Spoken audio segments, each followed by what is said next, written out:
장 28절에서 34절까지의 말씀입니다. 신약성경 마가복음 12장 28절에서 34절까지의 말씀입니다. 신약성경 76페이지 마가복음 12장 28절에서 34절까지의 말씀 제가 봉독하겠습니다.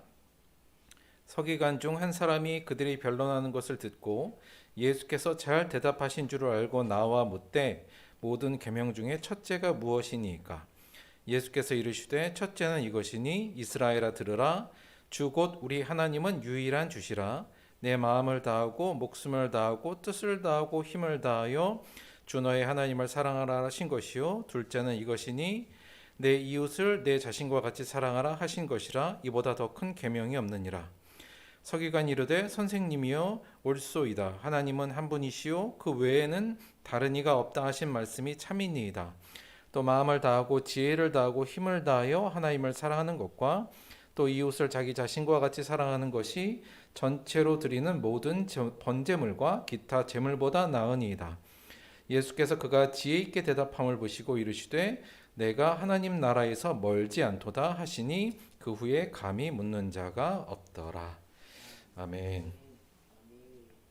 오늘 제목은 사랑은 뜨겁게 이런 제목으로 하나님 말씀 함께 나누도록 하겠습니다.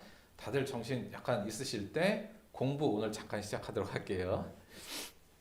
그 히브리 바이블이라는 게 있어요. 이거 뭘까요? 히브리인들, 유대인들의 성경인데 이들 유대인들은 성경을 뭘 갖고 있을까요? 우리가 잘 알고 있는 이 구약 성경이 히브리인들, 유대인들이 갖고 있는 유대교를 믿는 사람들이 갖고 있는 성경이에요. 근데 우리는 이걸 구약이라고 부르는데 그네들은 이걸 이제 히브리 바이블, 일반적으로 히브리 바이블 이렇게 부릅니다. 우리가 어디 해외 나가서 유대인을 만났는데 나도 구약 좀 읽어 뭐 이렇게 얘기하면 그 사람들한테는 실례죠. 그 사람들한테 이걸 구약이라고 그러면 되게 좀 싫어하겠죠, 당연히. 그래서 조금 저희가 좀 그냥 그런 사람들한테는 히브리 바이블 나도 좀 알아 뭐 이렇게 얘기하는 게 좋긴 좋습니다. 근데 우리의 구약과 유대인들의 성경인 이 히브리 바이블은 물론 내용은 똑같습니다. 내용은 똑같은데 약간 분류 방법이 좀 달라요. 그리고 성경도 이제 몇 가지는 좀 겹쳐 있는 것도 있고 근데 내용은 다 똑같습니다. 히브리 바이블은 크게 세 가지 정도로 구별을 해요. 그러니까 이게 책이 나눠져 있어요, 아예. 그러니까 이렇게 구별을 해서 율법서는 토라라 그러고요. 그다음에 예언서를 느비임, 그리고 성문서를 케투빔 이렇게 부릅니다. 그래서 요 토라, 느비임, 케투빔 요 앞에 철자를 따서 히브리 바이블을 타낙 이렇게 부르기도 해요. 그 앞에 철자를 붙여서 그렇게 얘기하기도 합니다. 근데 어떻게 구성되어 있냐면 저희는 보통 구약 성경을 크게 한 네 구분하거든요. 모세오경, 역사서, 예언서, 성문서. 저희는 보통 이 정도로 나누는데 여기는 세 부분으로 나누는 거고요. 구성은 어떻게 되어 있냐면 토라는 창세기, 출애굽기, 레위기, 민수기, 신명기 이렇게 되어 있고 이게 우리 모세오경하고 똑같죠. 그 다음에 예언서 안에 여호수아, 사사기, 사무엘 우리가 흔히 역사서로 부르는 것을 여기에서는 전기예언서 이렇게 해서 넣고요. 그 안에 또 다양한 예언자들의 이야기를 예언서로 해서 크게 이렇게 묶습니다. 그리고 성문서에는 우리가 아는 시편, 잠언, 욥기, 아가 이런 것들이 있는데 우리는 이걸 역대기 이런 것들은 역사서에 넣지만 여기에는 이런 것들은 성문서에 넣어요. 그러니까 성문서라는 건 좀 좋은 글들 뭐 이 정도예요. 성스러운 글들 이 정도고요. 그래서 유대인들은 이렇게 크게 율법서, 우리는 구약 성경이지만 크게 이 성경을 세 가지로 분류합니다. 근데 이 중에서 어떤 게 가장 권위가 있을까요? 유대인들한테, 유대교를 믿는 사람들한테 어떤 율법서, 예언서, 성문서 중에 뭐가 제일 권위가 있을까요? 당연히 율법서, 토라가 제일 권위가 있는 책입니다. 그 다음이 예언서고요. 성문서는 그 다음에 권위가 있습니다. 물론 다 같은 성경인데 같은 성경이라 할지라도 부여하는 권위가 조금씩 달라요. 우리 마태복음에서 예수님 산상수훈 할 때도 5장 17절 보면 예수님께서 뭐라 그랬냐면 율법과 선지자들의 강령이다 이것이 이렇게 얘기하잖아요. 거기에서 율법과 선지자가 여기서 말하는 율법서와 예언서를 뜻합니다. 그래서 당시에도 예수님 당시 이제 유대인들에게 성경하면 근본적으로 이 율법서과 예언서가 줄을 이뤘고요. 그 다음에 이제 성문서 중에서는 시편 정도가 그 당시에는 좀 그래도 좀 더 권위 있는 성경으로 이제 읽히고 있었던 때예요. 그러니까 이들은 그렇게 생각하는구나 이렇게 생각하시면 됩니다. 제일 권위 있는 게 율법서인데 왜 권위가 있냐면 여기에 율법이 들어있기 때문에 그래요. 그렇죠? 근데 총 율법서 이 5권 중에 율법이 총 몇 개나 있을까요? 이건 뭐 우리 구약하고 똑같으니까 율법이 총 613개의 율법이 있습니다. 그러니까 요 5개의 율법서 안에 그러니까 요 안에 우리는 그냥 창세기에 무슨 율법이 있어? 이렇게 생각할 수도 있는데 보면 다들 그 율법들이 그러니까 뭐뭐 하라나 또는 뭐뭐 하지 말라 등등의 율법서가 있어서요. 이게 그게 총 합치면 613개를 만들 수가 있어요. 그러니까 만들어서 이렇게 나와요. 물론 요것도 조금 뭐 사람에 따라 약간 다르게 할 수는 있지만 흔히 우리가 613개 정도로 규정을 합니다. 이 중에서 우리 몇 개나 알고 있을까요? 여러분 613개의 율법 중에 여러분 알고 있는 거 몇 가지 되세요? 일단 10계명 정도는 아는 거 아닌가요, 저희? 그렇죠? 그것도 이제 그 613개 중에 10개가 이제 들어가요. 근데 613개의 율법이 있는데 저희는 사실은 한 10분의 1도 잘 지금 제대로 정확히는 모르고 있는 상태인 거죠. 자, 근데 이 613개의 율법을 유대인들은 특히나 율법을 연구하는 사람들, 유대인 학자들은 뭐 달달달 외우고 엄청나게 공부를 했겠죠. 근데 이들의 관심이 뭐였냐면 이걸 그러니까 성경 전체 중에서도 율법서가 제일 권위가 있는데 그 중에 613개 율법 중에 대체 어떤 게 최고냐에 대해서도 많이들 연구하고 사실 토론도 많이 합니다. 유대인들은 아마 지금도 할 수도 있어요. 자, 613개 율법 중에 최고에 왜 관심이 있을까요? 이 최고의 법을 안다는 게 왜 관심이 있을까요? 생각해 보면 이래요. 뭐냐면 여러분 우리도 법이 최고의 법이 뭐예요? 헌법이 있고 그 밑에 법률이 있고 뭐 시행령 이렇게 구분이 되잖아요. 근데 헌법이 중요한 것은 뭐냐면 그 헌법이라는 최고의 법이 사실 다른 하위법들을 어느 정도 컨트롤합니다. 그러니까 통제도 하고 범위도 결정하고 그러니까 최고의 법이 나머지 법들의 방향성과 또는 해석이나 융통성 이런 부분에 모두 관여하거든요. 그러니까 이 최고의 법을 알아야 나머지 법들도 거기에 맞게 좀 잘 집행할 수가 있죠. 그런 의미로 단순한 호기심이라기보다도 제대로 이 법들을 제대로 지키기 위해서는 최고의 법이 뭔가에 대해서 끊임없는 논쟁을 이제 벌이기도 하고 알려고 할 필요는 있는 거죠. 따라서 우리도 요 정도는 알고 있어야 저희들도 이 구약을 또 성경으로 갖고 있으니까 좀 알아야 하는데 그럼 당시 유대인들 뭐 당시라기보다도 유대인들은 어떤 법을 최고로 생각했을까를 좀 곰곰이 생각할 때 물론 이건 실제로 아는 것과 현실적으로 어떻게 적용되느냐에는 약간 차이가 있는데요. 유대인들은 어떤 법을 최고로 생각했을까? 뭐였을까요? 이게 뭐 시대마다 약간 다를 수는 있습니다만 몇 가지 힌트를 통해서 조금 우리가 생각해 볼 수 있는데 뭐냐면 유대 민족들이 바벨론 포로 생활에서 예루살렘으로 다시 돌아와서 제일 먼저 한 게 뭐죠? 그러니까 유대인들이 그 바벨론한테 멸망하고 포로로 갔다가 다시 이스라엘 땅으로 돌아와서 맨 먼저 한 게 뭐였냐면 성전을 재건한 일이었습니다. 기억나시죠? 그리고 또 하나 생각해 볼 건 뭐냐면 예수님 당시에 그 유대인들이 예수님을 죽이고 싶잖아요. 너무 죽이고 싶었어요. 그리고 없애버리고 싶었어요. 그래서 예수님에게 붙였던 죄목이 있었는데 예수님에게 쓰였던 죄목이 있었는데 그게 뭐였냐면 성전 모독죄였어요. 그러니까 이 성전을 이 사람이 모독했다 그러면 이 사람은 그냥 죽일 수 있는 그 정도의 중범죄였다는 거죠.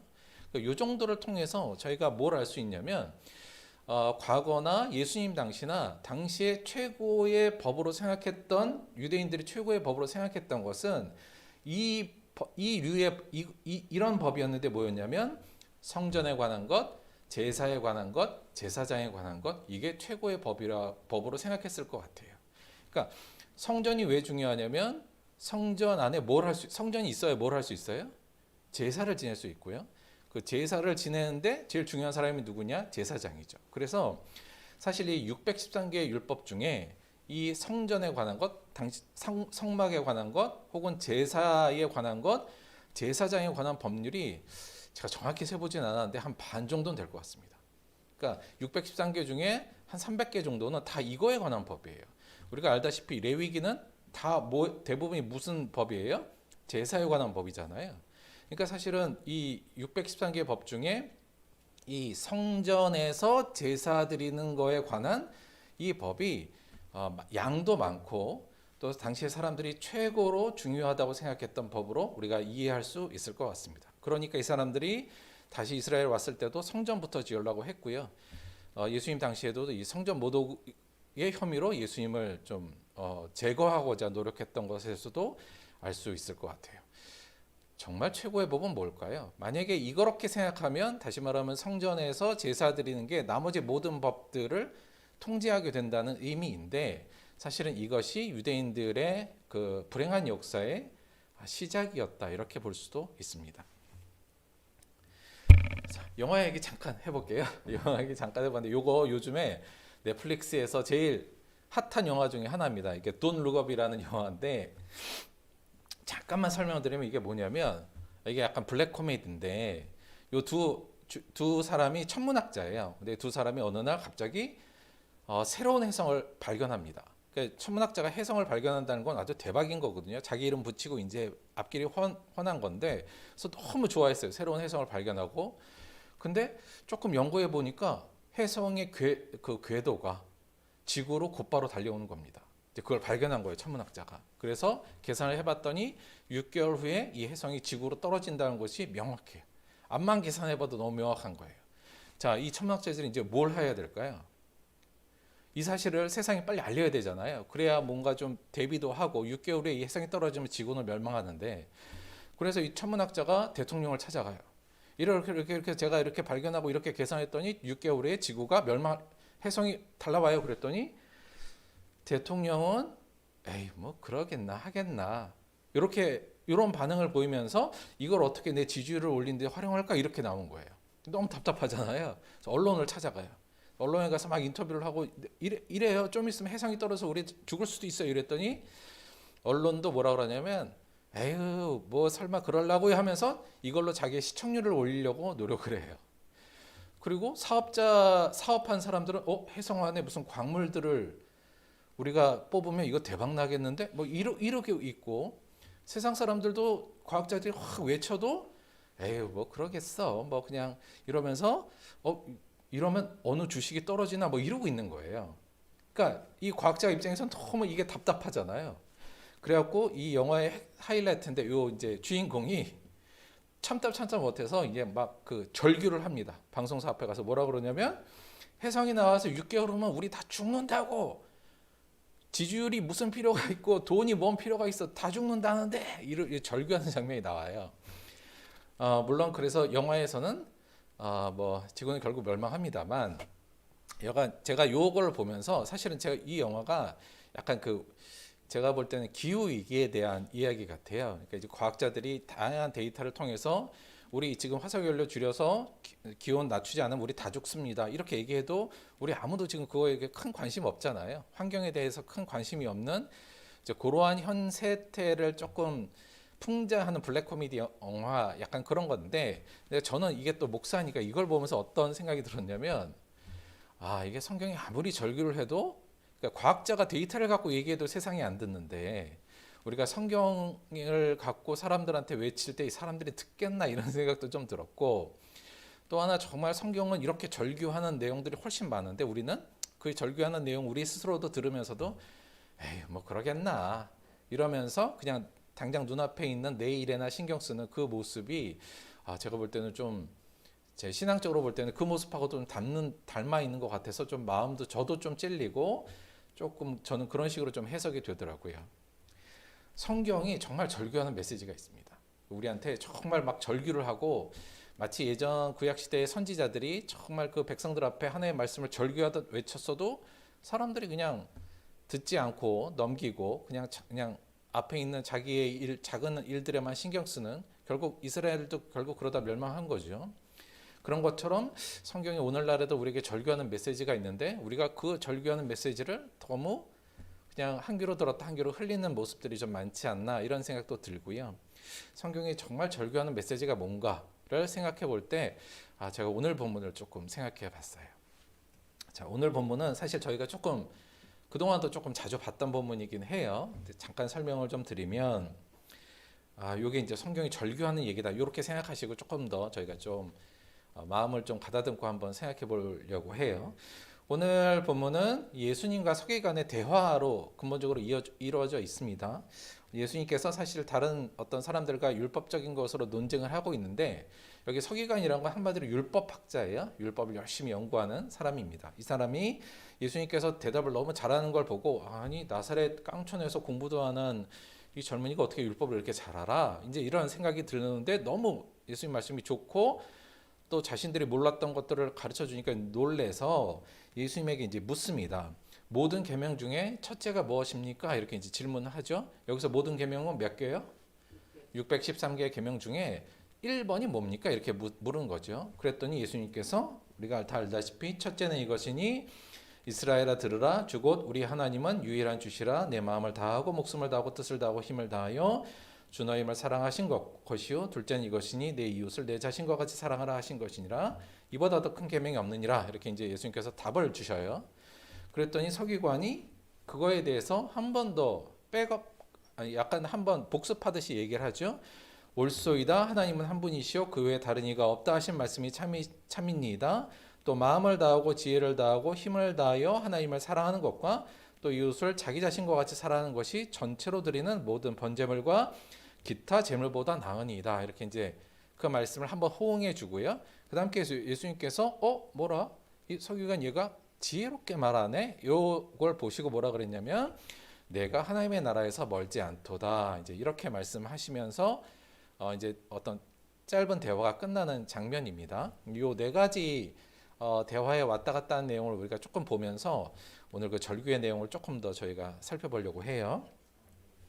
첫째, 이 모든 계명 중에 첫째가 무엇입니까? 요 그 서기관이 한 질문이요. 전 이거 되게 좀 중요한 질문이라는 생각이 들어요.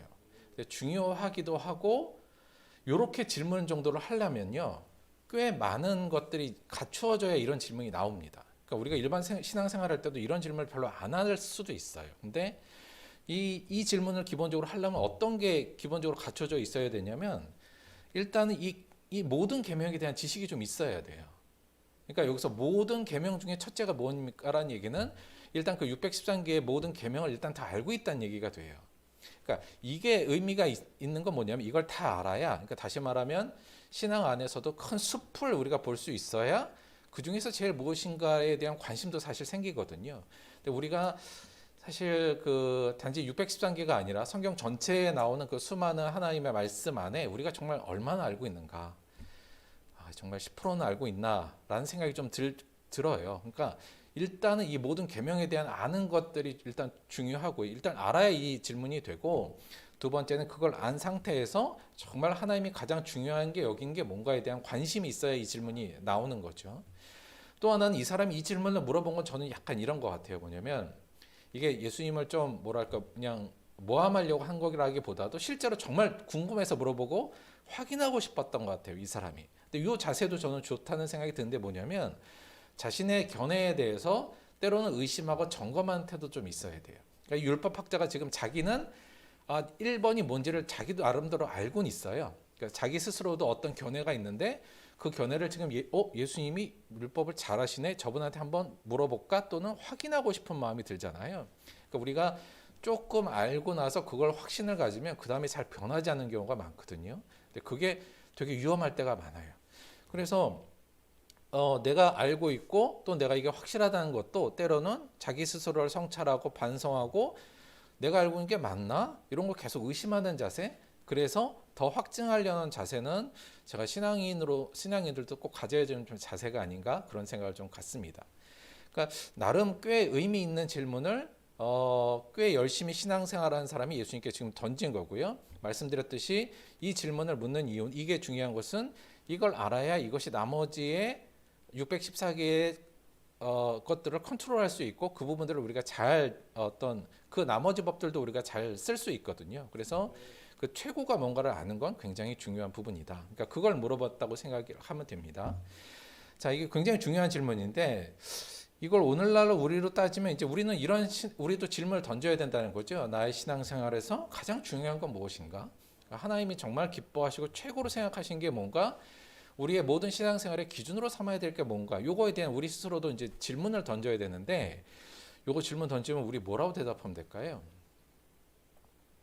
물론 우리가 답을 알고 있죠. 지금 답을 알고 있어서 딴 대답하기가 좀 어렵긴 한데 근데 제가 생각할 때 이게 이제 우리는 요즘 그냥 알고 있는 것하고 실제인 것이 좀 달라서 정말 우리 일반적으로 교회에서는 뭘 신앙생활에서 가장 중요하게 여기는가에 대해서 좀 생각해 볼 때 이거 보면 조금 확실히 알 수 있는 것 같은데 뭐냐면 우리가 장로님들 임직하려고 할 때 장로를 뽑을 때 조건들이 있어요. 일반적으로 교회들이 대부분 이런 조건들입니다. 그러니까 장로로 되려면 이 정도는 해야 돼라고 하는 것들이 있는데 기본적으로 이런 것들이에요. 그러니까 교회에서 하는 어느 정도의 교육을 수료해야 되고요. 또 성실한 예배를 출석했느냐, 교회 봉사 열심히 했느냐, 또 온전한 헌금 생활을 하고 있느냐, 요 정도가 이제 핵심이고요. 나머지 또 전도 활동을 얼마 했느냐, 또 암묵적으로지만 이 사람이 사회적 지위가 어느 정도 되느냐 이런 것도 사실 좀 보거든요. 근데 근본적으로는 이런 내용들 보면 요즘 우리 일반적으로 교회에서 뭘 가장 중심으로 생각하는지를 대충 저희가 좀 짐작할 수 있는데 제가 볼 때 이제 2, 3, 4번 정도인 것 같아요. 2, 3, 4번 정도. 그러니까 열심히 예배 출석하고 헌금을 잘해야지 못했으면 사실은 장로로 피택되지 못한다는 거죠. 그렇다면 여전히 우리도 이런 쪽에 여전히 우리 신앙의 그 우선순위가 거의 거기에 있다고 봐도 저는 과언은 아니라는 생각이 듭니다. 근데 좀 느낌이 싸해지죠. 예, 조금 더 가보도록 할게요. 그래서 결국 예수님께서 그거에 대한 답변을 하시잖아요. 그래서 이 예수님의 이 답변이 오늘 저희들에게서는 가장 중요한 부분일 텐데요. 일단 그거에 대한 예수님의 답변, 계명 중에 첫째가 뭡니까에 대한 답변이 이렇게 예수님께서 하셨어요. 근데 보면 이 사람은 뭐라고 얘기했냐면 첫째가 뭐냐고 얘기했는데 예수님은 첫째가 둘째까지 얘기하시죠 지금. 근데 내용상으로 보면 크게 세 가지를 지금 얘기하시고 있어요. 첫 번째는 뭐였냐면 주 곧 우리 하나님은 유일한 주신이라. 이 부분도 일단 말씀을 하셨어요. 이 이스라엘아 들으라 이거 구약의 쉐마 이렇게 나오는 부분이에요. 거기에 주 곧 우리 하나님은 유일한 주신이라. 요거 첫 번째 얘기하셨고요. 두 번째는 우리가 아는 것 같이 내 마음을 다하고 목숨을 다하고 뜻을 다하고 힘을 다하여 주 너의 하나님을 사랑하라 하신 것이요. 둘째는 이것이니 내 이웃을 내 자신과 같이 사랑하라 하신 것이라. 그러니까 어찌 보면 크게 세 가지를 얘기한 건데 저희가 이 첫 번째 계명 하나님을 사랑하는 것과 이웃 사랑을 우리가 마태복음으로 할 때는 그와 같으니 이렇게 해서 해석했죠. 사실 이것도 마찬가지인데 그러니까 하나님을 사랑하는 것이 곧 이웃을 사랑하는 것이다. 이렇게 묶어버리면 이건 하나로 우리가 보면 되는 거고요. 앞에 하나님은 유일한 주시다. 이것은 그거에 대한 강조점으로 본다면 뭐 이것 그냥 첫째 하나라고 보셔도 될 것 같아요. 자, 저희가 이걸 들었잖아요. 그럼 이제 이것이 우리들의 첫 번째 계명 그리고 모든 율법이나 모든 신앙생활을 컨트롤해야 되는 가장 중요한 기준점이라는 사실을 예수님께서 이걸 제시하신 것이잖아요. 이거 한마디로 뭘까요? 이거 어떻게 하라는 거예요? 이게 한마디로 머리가 확 들어와야 되는데 이게 확 안 들어오기도 하거든요. 근데 이런 어떤 내용들을 우리가 그 내용을 정확히 이해하려면 그 반대 이야기는 뭔가 반대말은 뭔가를 저희가 생각하면 그 원래의 의미를 좀 더 명확히 알 때가 많이 있어요. 자, 요 얘기의 반대는 뭘까요, 그러면? 자, 요 답변의 반대를 한번 생각해 볼게요. 예수님의 말에 이걸 반대로 구성하면 뭘까요? 제가 보기 두 개로 한번 구성해 봤어요. 첫째는 하나님과 이웃을 사랑하지 말라. 두 번째는 하나님과 이웃을 적당히 사랑하라. 정답은 뭘까요? 요 예수님이 하신 진술의 반대의 진술은? 헷갈려요? 정답은 2번이에요. 자, 무슨 말이냐면 지금 여기서 지금 하고 있는 말은 뭐냐면 하나님과 이웃을 사랑하라가 지금 강조점이 아닌 거예요. 왜 그럴까요? 그건 너무 당연한 거잖아요. 그렇죠? 하나님을 사랑하라는 게 이게 신앙 안에서는 너무 당연한 거잖아요. 그러니까 여기서 지금 핵심은 뭐냐면 하나님과 이웃을 사랑하라가 핵심이 아니라 핵심은 어디에 있냐면 다른 부분에 있어요. 뭐냐면 적당히가 아니라 절대적으로 해야 된다는 거에 있어요. 자, 한번 볼게요. 그러니까 그 내용을 보려면 그 강조점이 우리가 다 알다시피 보세요. 첫째가 유일한 주시잖아요. 유일하다는 건 뭐예요? 하나밖에 없어요. 다른 주는 하나밖에 없고 다른 것을 다른 건 섬길 만한 건 아무것도 없다는 거잖아요. 이게 하나님의 절대성을 의미하는 거고요. 그다음에 보시면 알겠습니다만 보세요. 마음을 다하고 목숨을 다하고 뜻을 다하고 힘을 다하여 총 몇 가지예요 지금? 네 가지. 이게 지금 형용사로 길게 와 있잖아요. 지금 제1계명에서 하고자 하는 말은 이 부분이에요. 뒤에 사랑하라가 아니라 사랑하라는 기본이고 그 앞에 어떻게 사랑해야 되는지가 지금 이 첫째 계명의 핵심이란 얘기죠. 마찬가지로 내 자신과 같이 사랑하라도 이건 절대적으로 사랑하라는 의미잖아요. 그러니까 여기서 지금 강조점은 하나님과 이웃을 사랑해 이 의미가 아니라 하나님과 이웃을 사랑하되 적당히 사랑하면 안 되고 어떻게 해야 돼요? 절대적으로 사랑해야 된다는 게 지금 이 첫째 계명의 핵심적인 얘기예요. 조금 하나씩만 살펴보면 유일한 주신이라 요 부분이요. 요 부분은 하나님은 한 분이라는 거예요. 요 원어 자체가 하나님은 한 분이야. 딴 거에 충성할 건 아무것도 없어. 이게 1번이야. 이 부분이고요. 두 번째, 일단 너의 마음을 다하잖아요. 그러니까 여기 원어로 보면 너의 모든 마음으로부터 하나님을 사랑하라 해요. 여기서 이제 마음으로 나오는 요 말을 저희가 이제 어떻게 해석하느냐에 대해서는 조금 더 어려울 수 있는데 그냥 저는 전심으로, 여기 핵심은 모든이에요. 모든 마음으로, 그러니까 전심으로, 그리고 저는 여기 모든 마음이라는 것은 순수한 마음으로 하나님을 사랑하라. 요 의미도 좀 포함되어 있는 것 같고요. 두 번째는 너의 모든 목숨으로부터 사랑하라예요. 그러니까 여기 이제 목숨이라고 한 말이 여기 푸시케가 사실 영이에요. 영. 우리가 보통 영혼 할 때 영혼. 그러니까 이걸 사실 여러 가지로 번역이 가능한데 너의 모든 삶으로부터, 너의 모든 삶을 다해, 너의 모든 생명을 다해, 너의 모든 존재를 다해 하나님을 사랑하라. 이렇게 이해할 수 있는 부분이죠. 저는 이 부분을 조금 지속적으로 사랑하라. 그러니까 조금 사랑하다 안 사랑하고 또 뭐 기분 좋을 때 사랑하다 안 좋아하다가 아니라 꾸준히 삶 전체적으로 사랑하라. 요 의미도 좀 포함되어 있다고 볼 수 있고요. 다음으로는 여기서는 우리 번역으로는 뜻을 다하고잖아요. 근데 여기 뜻을 다하고가 여기 이제 원어로 보면 일단 생각이에요. 생각, 너의 모든 생각을 다했는데 그것이 일반적으로 한마디로 말하면 이제 생각, 지식, 지혜 이렇게 생각하시면 될 것 같아요. 그러니까 너의 모든 이 지적인 걸 다 동원해서 하나님을 사랑하라는 거죠.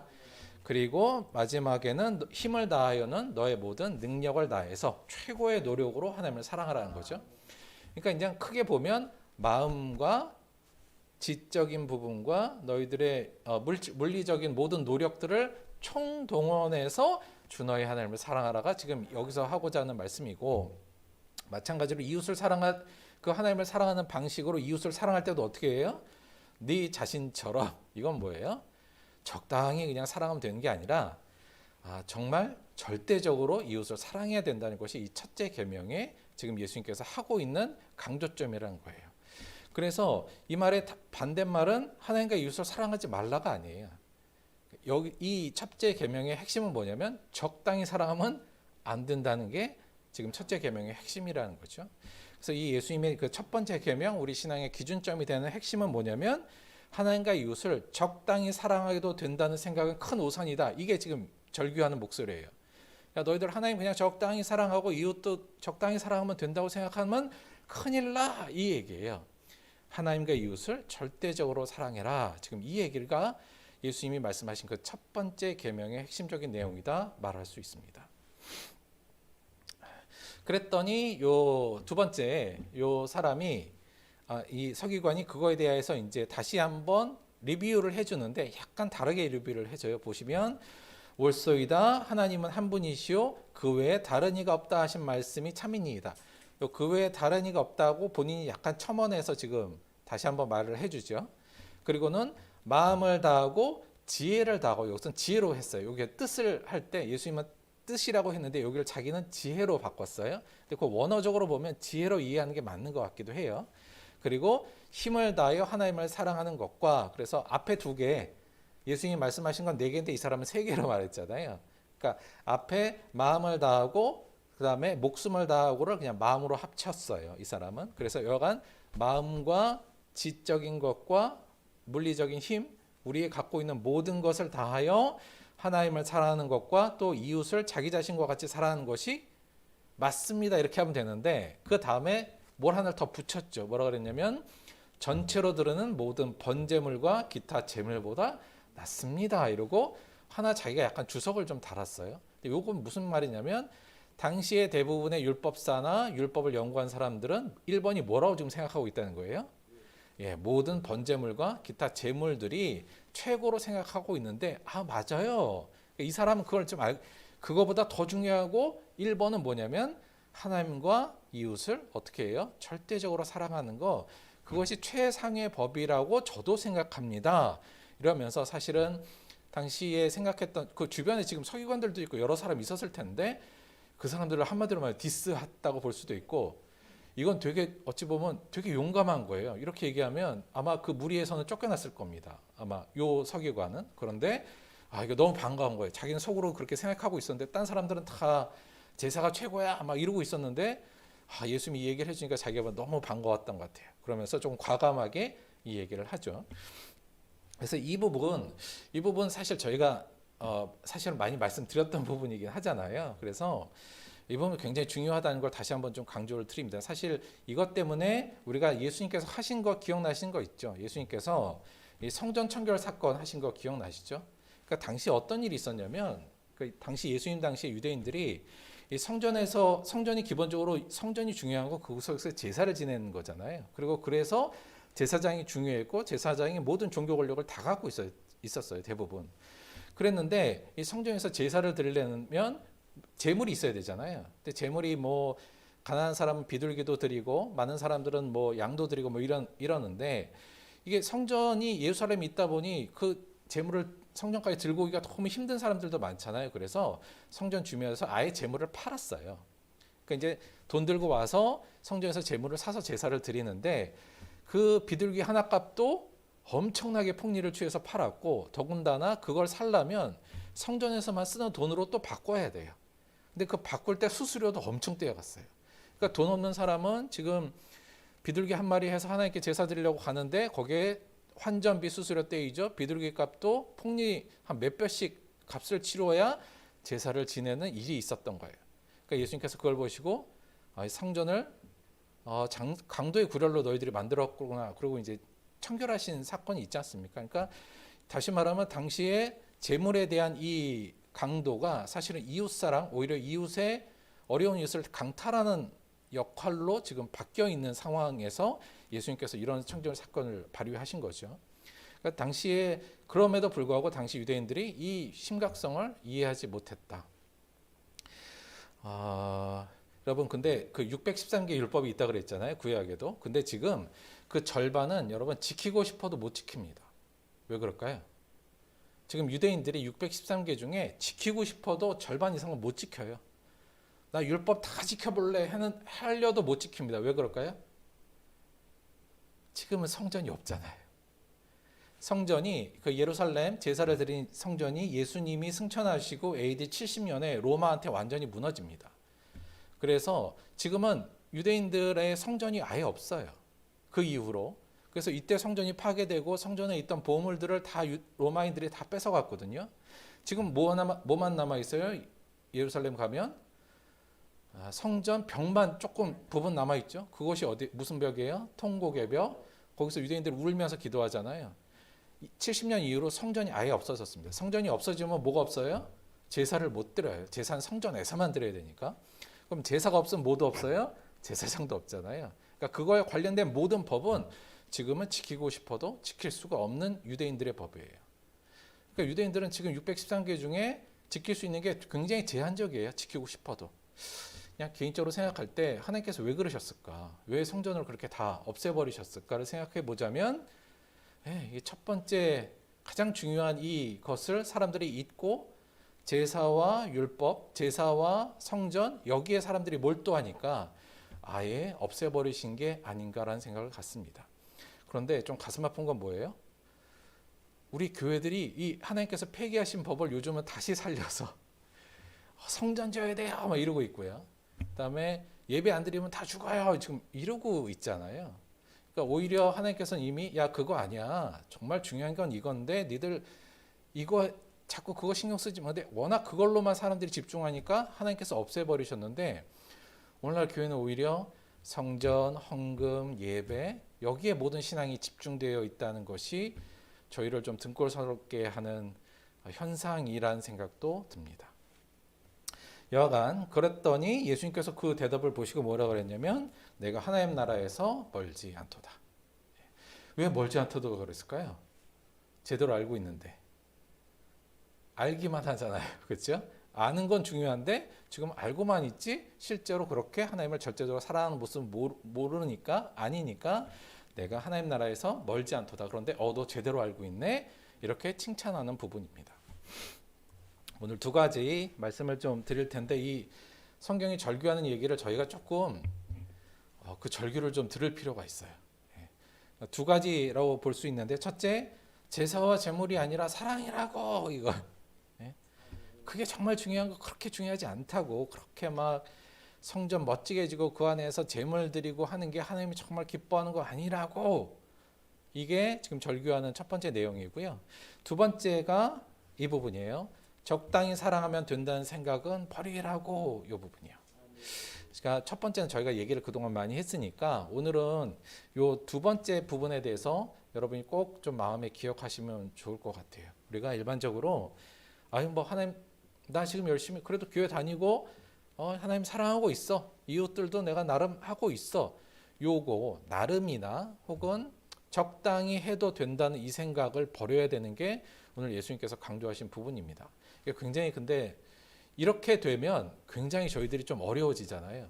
그러니까 다시 말하면 마음을 다하고 뜻도 다하고 목숨도 다하고 모든 힘을 다해서 하나님을 사랑하고 내 이웃을 내 몸과 같이 사랑하는데 그 앞에 그냥 강조점이 아니라 정말 그러니까 그냥 하나님께서 그냥 그러면 더 좋아라고 한 게 아니라 거기에 강조점이 있다면 이게 저희를 얼마나 힘들게 만드는 일이에요. 먹고 살기도 바쁘고 내일을 챙기기도 바쁜데 하나님을 모든 걸 다해서 사랑해야 되고 이웃을 모든 걸 다해서 사랑해야 된다는 게 우리한테 굉장히 어렵잖아요. 그러나 그것이 절규의 내용이면 그 내용을 그대로 듣는 게 좋아요. 아이 그럴 리가 없지. 이렇게 하면 안 된다는 이야기죠. 그 이후에 우리가 이것을 우리의 삶에서 어떻게 적용해야 할지, 어떻게 우리가 모든이라는 것을 어떻게 해석할지, 그건 그 다음 문제예요. 어려운 문제이긴 하지만 그 다음 문제지만 최소한 예수님께서 강조하신 내용, 적당히 하나님을 믿거나 적당히 이웃을 사랑하는 것이 결코 허용되는 것이 아니구나. 정말 우리가 제대로 하나님을 믿고 최고의 하나님께서 가르쳐주신 신앙의 기준은 절대적으로 모든 걸 다해 하나님을 사랑하고 이웃을 사랑하는 거구나. 이것은 명확히 알고 있어야 된다. 그래야 그 다음부터도 우리가 해결의 실마리를 좀 찾고 방법을 찾아갈 텐데 이 정도면 됐지 뭐 그냥 이 정도로 믿으면 되는 거 아니야? 이 정도에 머무르면 결코 그 해답을 저희가 찾을 생각을 안 할 테니까요. 적당히 생각하면 된다는 생각은 버리는 것. 그것에 대해서 꼭 기억해 주시기 바랍니다. 정말 하나님을 모든 걸 다해서 사랑하고 이웃을 정말 자기처럼 사랑한 예가 뭐가 있을까에 대해서 곰곰이 생각했는데요. 이거밖에 없어요. 이거밖에 없어요. 암만 생각해도. 예수님의 십자가는 마음을 다하고 목숨을 다하고 뜻을 다하고 힘을 다하여 하나님을 사랑하고 내 이웃을 내 자신과 같이 사랑하심의 결과였죠. 예수님께서 적당히 하나님을 사랑하고 적당히 이웃을 사랑했다면 과연 십자가를 지셨겠습니까? 그냥 뭐 적당히 하면 좋지 뭐 이 정도로 했다면 결코 저 십자가 위에 예수님께서는 달리지 않으셨을 겁니다. 하나님을 사랑하되 모든 것을 바쳐서 이웃을 우리를 사랑하시되 정말 모든 것을 바쳐서 사랑하신 그 결과가 십자가라면 그 은혜를 믿고 따라가는 우리들도 그 정신으로 따라가야 된다는 것은 변명할 여지 없는 진실이라고 생각합니다. 주님 주신 세 계명 뭐라고요? 주님 주신 세 계명 서로 사랑하라. 그렇죠? 그러면 근데 요 부분이 하니까 우리가 약간 좀 덜 와닿는 것 같아요. 요거 약간 좀 첨언하자면 오늘 말씀에 의해 첨언하자면 예수님께서 결국 우리에게 그래서 새로운 계명을 줄게 또는 첫 번째 계명을 새롭게 알려줄게 할 때 너희들 서로 사랑해 이거였잖아요. 뭐 이 첫 번째하고 다른 게 없어요? 이렇게 우리가 좀 생각했으면 좋겠어요. 주님 주신 세 계명 서로 사랑하라는데 서로 적당히 형편대로 사랑하면 된다는 생각은 좀 버리고 서로 후회 없이 뜨겁게 전심으로 사랑하라. 이것이 예수님이 우리에게 주신 서로 사랑하라의 내용으로 저희가 이해해야 되는 것이 성경이 말하는 절규를 저희들이 그대로 받아들일 수 있는 내용이라는 생각이 듭니다. 근데 굳이 이렇게 이야기를 안 하신 건 이렇게 생각하시면 돼요. 원래 사랑이란 것 안에는 이 내용이 다 포함되어 있거든요. 그러니까 사랑이란 거에 안에 이미 절대적이지 않은 사랑은 사랑이 아니잖아요. 왜 우리 연인들끼리 할 때 자기나 얼만큼 사랑해, 근데 적당히 사랑해 이러면 사랑이 안 하는 거잖아요. 그러니까 사랑이라는 거에 원래 절대성이 원래 들어가 있는데 저희가 그걸 잘 인식하지 못하는 것 같아요. 첫 번째 계명 그리고 주님 주신 세 계명은 우리가 하나님을 사랑하되 적당히 사랑하면 안 된다는 거.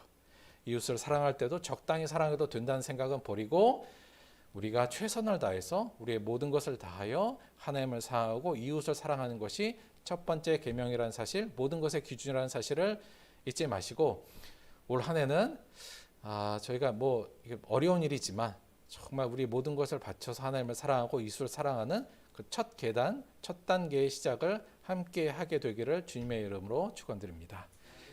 기도하겠습니다. 제가 기도할게요. 오늘은 하나님 고맙고 감사합니다. 하나님께서는 우리를 사랑하시되 끝까지 사랑하시고 마음을 다하고 뜻을 다하고 목숨을 다하고 온 힘을 다하여 우리를 사랑하셨는데 그 사랑의 은혜를 받은 우리가 하나님을 적당히 사랑해도 그리고 적당히 나를 사랑하고 적당히 세상을 사랑해도 된다는 생각을 갖고 살아갈 때가 있습니다. 주님 용서하여 주옵소서. 우리가 사랑하는 다른 것들은 다 버리고 우리의 사랑의 중심을 하나님에게 그리고 우리 이웃에게 쏟는 것을 우리 신앙의 중심으로 삼는 우리들 될 수 있도록 인도하여 주옵소서. 우리 안에 이 경각심을 잊지 않게 하여 주옵시고 이 마음을 갖고 주께 기도할 때 그 방향과 그 방법들에게도 저희에게 지혜 주셔서 저희들이 할 수 있도록 힘과 능력으로 채워 주옵소서. 예수님의 이름으로 기도드렸습니다. 아멘. 광고 잠깐 드리도록 하겠습니다. 저희가 설에 사실 저희는 작년에 굴도 드리고 했잖아요. 근데 올해는 그거 조금 내려놓고 그러니까 우리 안에도 좀 하면 좋긴 한데 지난번 말씀도 그렇고 여간해서 저희들이 받을 선물 약간 좀 줄이고요. 조금 더 어렵고 힘든 사람들을 위해서 좀 흘려보내자 이런 마음으로 여러분 선물 드릴 거에다가 좀 더 보태서 조금 더 어려운 사람, 조금 더 형편이 어려운 사람들 지금 돕는 일로 좀 집행을 했어요. 그래서 굴은 못 드렸다 이 말씀 좀 드리고요. 그래서 전에 저하고 같이 신앙생활했던 사람 후배들 중에 자영업하는 친구들이 있어요. 그래서 조금 많이 어렵고 힘들고 아무래도 오미크론 때문에 지금 다들 힘들어서 자영업하는 사람이 너무 힘들어서 버팀목으로 좀 잘 쓰시라 해서 거기 두 군데 주중에 지원하고 왔습니다. 그래서 여기 국밥쟁이는 송내역점이거든요. 그래서 여기 물론 그냥 제가 다 아는 후배들이라 근데 일단 아는 쪽부터 해야죠. 어떡하겠어요. 그래서 요 송내역점 국밥쟁이하고 요 아마스빈 버블티는 김포 신도시에 있어서 우리가 여러분은 가기가 좀 어려울 것 같은데 여하간 혹시 여기에 좀 잘 힘내라고 지원금 줬다. 다 우리 이름 전체 이름으로 줬거든요. 그래서 여러분도 하여튼 그런 마음으로 전했다. 예, 그렇게 좀 알아주셨으면 좋겠고요. 혹시 시간 되시면 여기 포장도 되니까 들리셔서 하나씩 송내역 여기는 좀 쓸 수 있을 것 같아요. 저희가 좀 활용할 수도 있을 것 같아서 아마스빈 버블티는 이건 좀 멀어서 안 될 것 같고요. 여하간 두 군데 저희가 그래도 사랑을 좀 흘리고 왔다. 요거 여러분 우리 모두의 이름으로 보고를 좀 드리고요. 그렇다고 선물을 아예 준비하진 않진 않았다. 그래서 오늘은 남해가 유자로 유명한 거 아시죠? 그래서 남해 그 유자로 거기 장인이 만든 쌍화탕 재료 선물로 드릴 거예요. 주말에 또 연휴에 가족들하고 면역력 증강을 위해서 잘 끓여 드시고 행복한 시간 보내셨으면 좋겠습니다. 그리고 사실 아까 잠깐 말씀드렸지만 우리 윤은기 목사님이 오시다가 지금 접촉사고가 났어요. 그래갖고 지금 조금 아마 지금 뭐 사고 처리는 좀 됐을 것 같은데 함께 기도해 주시고 뭐 다친 사람 크게 없는 것 같아요. 다들. 예, 그래서 다행이고요. 같이 좀 그 부분도 함께 기도해 주시기를 부탁을 드립니다. 새해 복 많이 받으시고 주말이 아니군요. 그 설 연휴 즐겁고 행복하고 뜨겁게 사랑하는 시간 되시길 바랍니다. 헌금을 위해서 기도하고 축도로 예배 마치도록 하겠습니다. 하나님 고맙고 감사합니다. 예수님께서 우리를 사랑하시되 모든 걸 다 바쳐서 사랑하신 것처럼 우리 또한 하나님을 우리의 삶의 모든 것을 바쳐 사랑할 수 있는 자 될 수 있도록 인도하여 주옵소서. 그 감격과 그 은혜를 우리 이웃들을 향해 바라보고 그들을 사랑하려고 합니다. 우리가 단지 장식용으로 우리의 사랑을 사랑하지 않게 하시고 정말 우리 이웃들을, 내 가족들을, 친구들을, 친지들을 그리고 모든 동료들을 예수님의 그 사랑에 받은 것처럼 뜨겁게 전심으로 목숨을 다해 사랑할 수 있는 우리들 될 수 있도록 역사하여 주옵소서. 주신 은혜 감사드려서 또 귀한 예물로 하나님께 드렸습니다. 드린 손길마다 하나님의 사랑이 풍성하게 매일매일 넘칠 수 있도록 인도하시며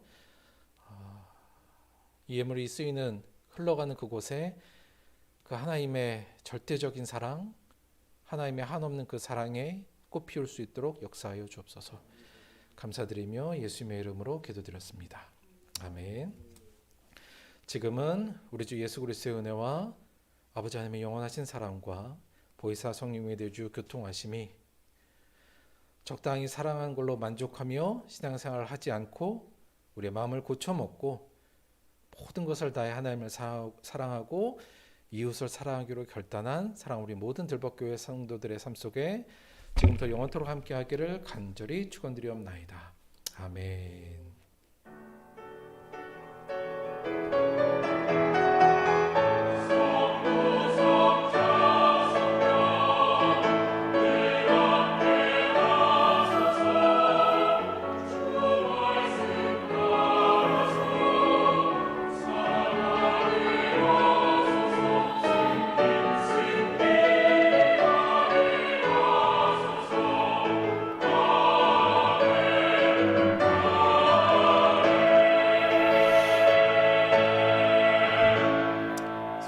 하나님께 영광 돌리겠습니다. 요 아마스빈 버블티는 김포 운양역점이에요. 뭐 혹시나 김포 쪽으로 가실 일 있으면 한번 들려주시기 바랍니다. 그거 맛있더라고요. 그다음에 국밥쟁이는 포장도 해요. 그러니까 국만 포장할 수 있으니까 지나가시다 요즘은 좀 들어가기 좀 그렇잖아요. 들어가서 포장도 좀 해주시고 송내 자이 아파트 1층에 있습니다. 검색해 주셔서 관심 있으신 분 들려주시길 바라요. 수고하셨습니다.